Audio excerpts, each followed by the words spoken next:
यमुनानगर में चल रहे दिव्य गीता सत्संग समारोह में भाग लेने पहुंचे महामंडलेश्वर स्वामी ज्ञानानंद महाराज का कहना है कि हरियाणा सरकार जल्दी ही गीता को स्कूली शिक्षा में लागू करेगी, जिससे बच्चे संस्कारवान होंगे। उन्होंने कहा कि जिस तेजी से बच्चे नशे व कुरीतियों की तरफ बढ़ रहे हैं, उनसे उन्हें गीता ही दूर करके उनमें सद्भाव पैदा कर सकती है।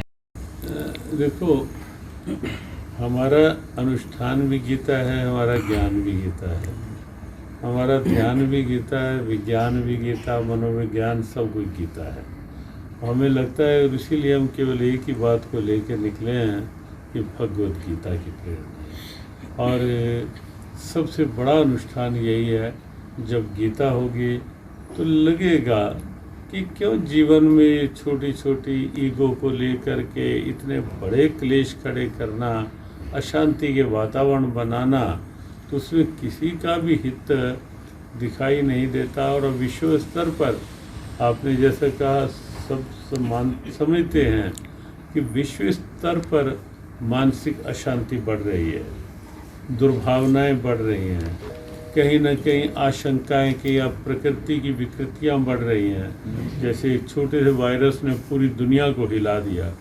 अब फिर भी ना यदि दुनिया समझे इस बात को, अब ईश्वर ने या प्रकृति ने तो ऐसी लीला रची थी कि सारा विश्व स्तब्ध होकर रह गया और आज तक कोई समझ ही नहीं पाया कि कोरोना का भार क्या था, आकार क्या था, प्रकार क्या था, सार क्या था। लेकिन तो भी क्या ईगो ख़त्म नहीं होती?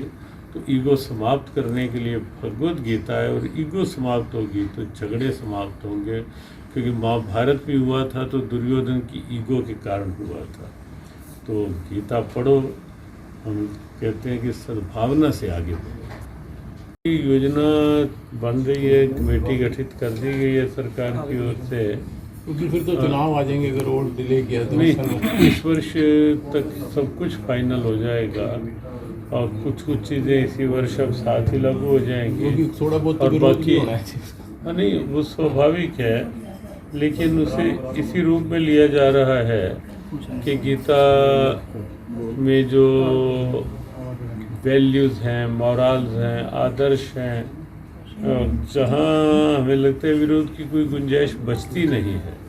संस्कारों की बात है तो हर कोई चाहता है कि बच्चे संस्कारवान हों। जहाँ बात है कि आपसी सद्भावना की, तो आज की आवश्यकता है। आप फिर भी कोई विरोध के लिए किसी को विरोध करना है तो स्वभाव में करना ही है। लेकिन हमें लगता है कि गीता यदि शिक्षा में आती है, बच्चे गीता पढ़ते हैं, तो उसमें विरोध की नहीं, सबको सद्भावना पूर्वक इस बात को स्वीकार करना चाहिए। और एक बात हम और कहेंगे कि हर बात को केवल राजनीतिक तराजू पे नहीं तोला जाना चाहिए, वास्तविकता देखनी चाहिए कि आज बच्चों के जीवन में कितनी ऐसी स्थितियां आ रही हैं। जब महानगरों में देखते हैं कि बच्चे ड्रग्स एडिक्टेड हो रहे हैं, और तो और बच्चियां जब स्मोकिंग और ड्रिंकिंग करती दिखाई देती हैं, तो लगता है कि ये मेरे भारत का वास्तविक चित्र नहीं है।